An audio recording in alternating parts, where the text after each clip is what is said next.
Today I'm going to be showing you how to build a computer. Now, by the end of this, you should be able to identify the parts that go into the computer, the relative cost of the parts, and basically build a computer on your own. The reasons why you may want to do this is sometimes when you build a computer yourself, it's relatively inexpensive. And secondly, if you ever have a problem with your computer, instead of taking it into the shop and having them charge you $70 an hour to repair something maybe as simple as a graphics card issue, you can do the repairs at home, so it actually saves you money in the long run. So in this part here, I'm going to show you the parts that actually go inside the computer. The very first thing you're going to need to know is the tower, which houses everything. Towers can run upwards of $200 for the very high end. You can probably find yourself a very good one for about $70. They come in three sizes: small, medium, and large. Again, if you wanted a very high end, you want a very large one, which would look much, much bigger. This is a medium tower, so you'll probably need nothing more than this. It also has metal parts here that are normally covered. For this, they're already been hollowed out. I recommend that you use a pair of workman's gloves when taking out these pieces. We'll talk more about this later, but they are metal, it is sharp, and you can cut yourself, as I have in the past. What has already been assembled here, and I'll show you basically how to do that later, is the motherboard. The motherboard is this very large piece of circuitry here, and that helps run everything in the computer. Inside here, over this fan, is the CPU unit, which helps power everything. Why this fan is over the CPU is that CPUs can get very hot, upwards of 180 degrees. That's usually bad when it's 180, but it can be that. So this fan helps keep it warm, as long as the fan here and some of the other pieces have fans as well. Heat is very important issue. What you're going to need after that is a hard drive. Hard drives are the storage of your computer. They fit in rather easily. It's not that hard to assemble. You could probably find one that would carry, you'll probably want at least 500 gigs to 750 gigabytes of space, and they can run for about $70 to $120. What you will need next is RAM.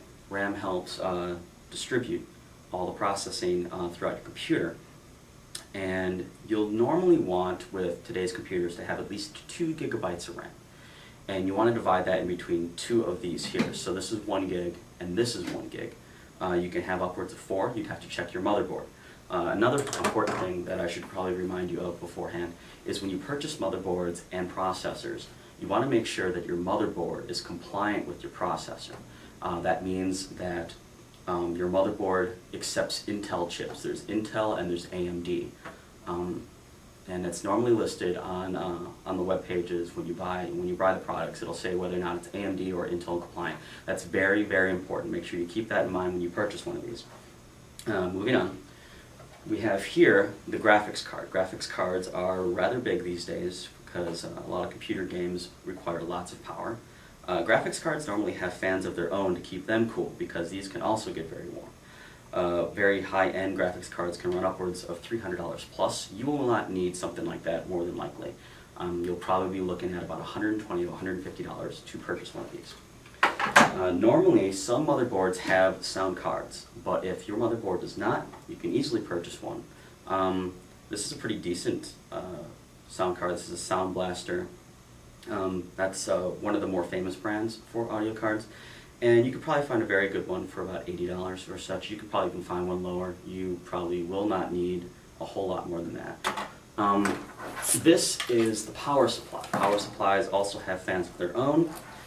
This has a lot of cords. Normally you don't get power supplies that have this many cords, so don't let this intimidate you.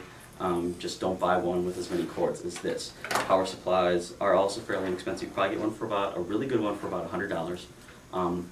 And you'll probably want one between 500 and 650 watts. Now, to assemble the computer, you're going to need a computer repair kit. Now, computer repair kits are fairly inexpensive. They have all the pieces you're going to need to assemble the kit. Honestly, you normally don't need anything more than a Phillips head, but other parts do come in handy as well. You can find one for about $12 to $13 online. Now, what makes computer repair kits so great is that they're demagnetized. Static electricity is not a fan of, or the computers are not fans of static electricity or magnets. So buying one of these will probably save you a lot of trouble in the long run. Now, to go on about static electricity static discharges will short out components of your computer if you just touch them plainly without any sort of equipment. To solve that problem, you would use an anti-static wrist strap. And you just strap it on your wrist as follows, like that. And then what you're going to want to do here is you'll want to attach it to one of the metal parts of your tower. So you just do that, and you're safe. You don't have to worry about it. They're very, very cheap. They run for about $2, so it's well worth your money. And that is about it. So after this, I will show you how to put all the parts in, and we'll get started.